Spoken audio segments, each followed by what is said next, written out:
नमस्कार दोस्तों प्रधानमंत्री नरेंद्र मोदी के अमेरिका से वापस आने के बाद भारत को एक बहुत बड़ा झटका लगा है।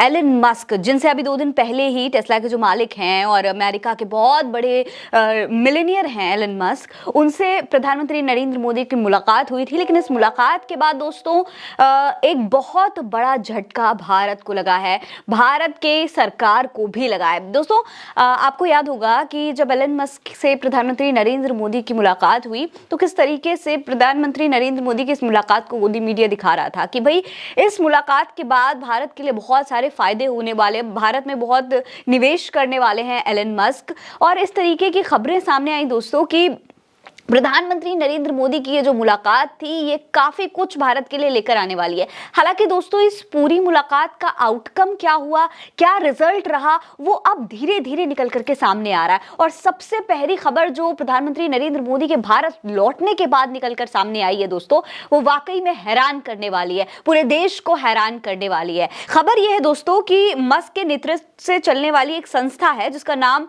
डॉज है, यानी कि डिपार्टमेंट ऑफ गवर्नमेंट एफिशिएंसी।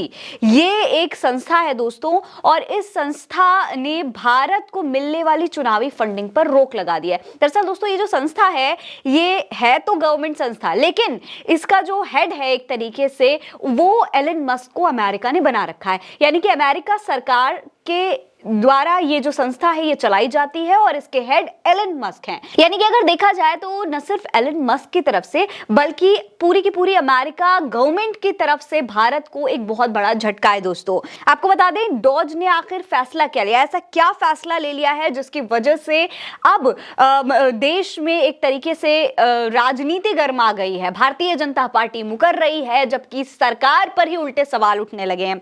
असल में दोस्तों ये जो संस्था है डॉज, इसने अपने सोशल मीडिया एक्स पर एक लिस्ट जारी की है और इस लिस्ट में बताया गया है कि कई सारे देश हैं जिन्हें ये संस्था फंडिंग देती थी चुनाव के लिए और अब उस फंडिंग को रोक दिया गया है। खबर में क्या लिखा है जरा देखिए। लिखा है कि डॉज ने सोशल मीडिया प्लेटफॉर्म एक्स पर एक सूची जारी की है जिसमें दुनिया के विभिन्न देशों में चुनाव प्रक्रिया की मजबूत करने के लिए अमेरिका की ओर से 4,200 करोड़ रुपए की फंडिंग की जा रही है। लेकिन अमेरिकी टैक्स पेयर्स के पैसे की बर्बादी बताते हुए ये फंडिंग निरस्त कर दी गई है। इसमें 182 करोड़ रुपए भारत को भी मिलने थे। इस तरीके की बात दोस्तों निकल करके सामने आई, यानी कि ये जो लिस्ट जारी की है, ये जो सूची जारी की है डॉज ने, वो लिस्ट अगर आप देखेंगे ये देखिए, ये लिस्ट है आपकी स्क्रीन पर नजर आ रही है और इस लिस्ट में आप ये देखिए ये पॉइंट लिखा हुआ है strengthening including 22 million for inclusive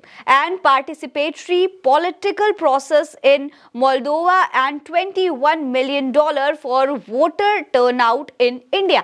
यानी कि भारत के लिए $21 मिलियन जो फंडिंग मिल रही थी उसको पूरी तरीके से रोक दिया गया है और ये चीज अपनी वेबसाइट पर, अपने ट्विटर हैंडल पर डॉज ने लिखी है। अब दोस्तों बड़ी बात यह है कि ये संस्था चलाने वाले खुद एलन मस्क हैं और एलन मस्क से प्रधानमंत्री नरेंद्र मोदी जब मुलाकात करके आते हैं वापस, उसके ठीक बाद ये जो खबर है ये निकल करके सामने आती है। तो ये वाकई में हैरान करने वाली बात है कि आखिर इस तरीके से अचानक से एलन मस्क और अमेरिका की जो ट्रंप सरकार है वो क्यों मजबूर हो गई इतना बड़ा फैसला लेने के लिए। आपको बता दें दोस्तों कि जब ये खबर सामने आई उसके बाद तुरंत ही जो भारतीय जनता पार्टी के आईटी सेल हेड हैं यानी कि अमित मालविया, उनकी तरफ से भी एक ट्वीट आता है और वो इन तमाम दावों को पूरी तरीके से नकार देते हैं। यानी कि वो ये कहने लगते हैं कि भाई ये जो फंडिंग आई है ये मोदी सरकार को मिल ही नहीं रही थी, यानी कि वो सरकार में और इनका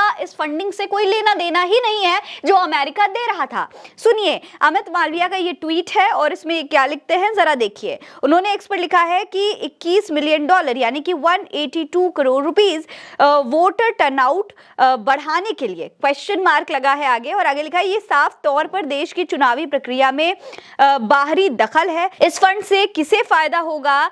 जाहिर है इससे सत्ताधारी बीजेपी पार्टी को तो फायदा नहीं होगा। यानी कि अमित मालविया साफ तौर पर मुकर गए कि भाई ये जो फंड मिल रहा है ये पूरी तरीके से बाहरी दखल है, बाहरी दखल जो अमेरिका दे रहा है भारत में, और इससे भारतीय जनता पार्टी को कोई फायदा नहीं होने वाला, ये बात अमित मालविया कह रहे हैं। इसके अलावा एक दूसरे पोस्ट में अमित मालविया ने कांग्रेस पार्टी और जॉर्ज सोरोस पर भारतीय चुनाव में हस्तक्षेप का आरोप लगा दिया है। मालविया ने सोरोस को गांधी परिवार का जाना माना सहयोगी बताया, यानी कि खुद तो मुकरे ही मुकरे, लेकिन ये जो फंडिंग मिल रही थी इसका सीधा आरोप कांग्रेस पार्टी और जॉर्ज सोरोस पर लगा दिया। इसके बाद अमित मालविया अपने एक्स अकाउंट पर लिखते हैं कि 2012 में एसवाई कुरैशी के नेतृत्व में चुनाव आयोग international foundation for electoral system यानी कि IFES के साथ एक MOU साइन किया था।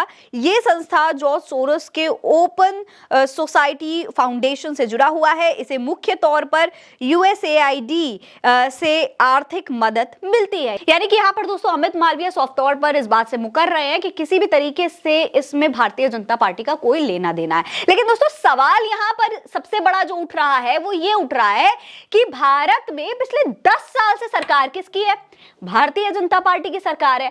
भारतीय जनता पार्टी की सरकार होते हुए बाहर से फंडिंग अगर आ रही है तो कैसे आ रही है? भारतीय जनता पार्टी तो साफ तौर पर यहां पर मुकर रही है, लेकिन अगर देखा जाए तो जिम्मेदारी साफ तौर पर भारतीय जनता पार्टी की सरकार की ही है कि भाई आपके देश में चुनाव हो रहे हैं, आप सत्ता में हैं, तो फिर आखिर ये कैसे हो रहा है कि विदेशों से फंडिंग आ रही हो, मिलियंस में फंडिंग आ रही हो, और आप इसके लिए जिम्मेदारी नहीं लेना चाहते, किसी तरीके की जिम्मेदारी आप लेना ही नहीं चाहते। आखिर कैसे बिना आपकी इजाजत के, बिना आपके जाने ये फंडिंग देश में आ रही है, और अगर दी जा रही है तो किसे दी जा रही है, इसकी जिम्मेदारी विद प्रूफ आपके पास होनी चाहिए। इसका जो डेटा है वो आपके पास होना चाहिए। दोस्तों ये तमाम सवाल अब पलटकर अमित मालविया पर उठाए जा रहे हैं, भारतीय जनता पार्टी पर उठाए जा रहे हैं। और सबसे बड़ी बात यह दोस्तों कि जब प्रधानमंत्री नरेंद्र मोदी अमेरिका जाते हैं, वहां मुलाकात करते हैं, उसके बाद इस तरीके के जो है बातें निकल करके सामने आती है, तो ये वाकई में हैरान करने वाला है कि प्रधानमंत्री नरेंद्र मोदी जब वहां गए, और खासतौर पर दोस्तों अगर आप इस तस्वीर को देखेंगे, इस तस्वीर में अगर आप देखेंगे तो एलन मस्क से जो मोदी की मुलाकात हुई थी वो एक बहुत ही प्राइवेट मीटिंग मानी जा रही थी। जब ट्रंप से इसके बारे में सवाल पूछा गया तो वो भी मुकर गए, उन्होंने भी कह दिया कि ये साफ तौर पर एक प्राइवेट मीटिंग है, उनको इसके बारे में कोई जानकारी नहीं है। तो जब एलन मस्क प्रधानमंत्री नरेंद्र मोदी से मिलते हैं, वो भी फैमिली के साथ, देखिए उनके बच्चे, तीनों बच्चे और उनकी बीवी भी वहां पर मौजूद है, तो इस तरीके से जब ये मुलाकात होती है दोस्तों तो कई सवाल खड़े होते हैं कि इस मीटिंग के दौरान अगर आप इस वाली तस्वीर में देखेंगे तो विदेश मंत्री एस जयशंकर भी दिखाई दे रहे हैं, अजीत डोभाल भी दिखाई दे रहे हैं। तो अगर ये एक प्राइवेट मीटिंग थी, एक पर्सनल मीटिंग थी, परिवार से मीटिंग थी, तो यहाँ पर अजीत डोभाल और विदेश मंत्री एस जयशंकर क्या कर रहे हैं? जाहिर तौर पर यहाँ पर किसी न किसी बात को लेकर, इससे जुड़ी हुई कोई बहुत बड़ा मुद्दा था जिसको लेकर चर्चा जरूर हुई होगी, और अगर ऐसी कोई चर्चा हुई है तो इसके बारे में भारत सरकार को जानकारी कैसे नहीं है। और इस मुलाकात के बाद साफ तौर पर भारत को अगर झटका मिल रहा है तो इसमें अमेरिकी सरकार भी कहीं ना कहीं जिम्मेदार है, अमेरिकी सरकार का भी हाथ है। अमेरिका ने भी भारत को झटका दे दिया है। दोस्तों अगर देखा जाए तो इस मुलाकात के बाद क्या आउटकम निकल करके सामने आए हैं वो आपको गोदी मीडिया पर भले ही बहुत कुछ दिखाया जा रहा होगा, लेकिन असलियत ये है कि कई सारे झटके भारत को इस मुलाकात के बाद में मिले हैं। पहला झटका तो यही रहा कि एलन मस्क की ये जो संस्था है इसने फंडिंग बंद कर दी भारत की, और साफ तौर पर इसका कनेक्शन डोनाल्ड ट्रंप की सरकार से भी है, क्योंकि संस्था कौन चला रहा है? सरकारी संस्था है ये, इसीलिए साफ तौर पर इसका कनेक्शन अमेरिका की सरकार से है। और दूसरा जो बड़ा झटका मिला है दोस्तों वो ये है कि एक और विमान अमृतसर में लैंड हुआ जिसमें अवैध रूप से जो प्रवासी अमेरिका में गए थे उन्हें एक बार फिर से भारत लाया गया, और मोदी से मुलाकात करने के बावजूद ट्रंप ने इस बार भी भारतीयों को हथकड़ी लगाकर ही वापस भेजा, आतंकवादी की तरह वापस भेजा है। तो सवाल यही उठता है कि आखिर प्रधानमंत्री नरेंद्र मोदी से मिलने के बाद भी ट्रंप पर असर क्या हुआ इस मुलाकात का? क्या प्रधानमंत्री नरेंद्र मोदी ने ट्रंप से एक बार भी अपने देशवासियों को लेकर सवाल नहीं किया? और ये जो तमाम झटके भारत को मिल रहे हैं ये वाकई में पूरे देश को हैरान करने वाले। भारतीय जनता पार्टी भले ही इससे मुकरती रहे, लेकिन सवाल उठना लाजमी है। इस पर आपकी क्या राय है कमेंट सेक्शन में लिखकर हमें जरूर बताइएगा। ये खबर आप उल्टा चश्मा यूसी पर देख रहे हैं। नमस्कार।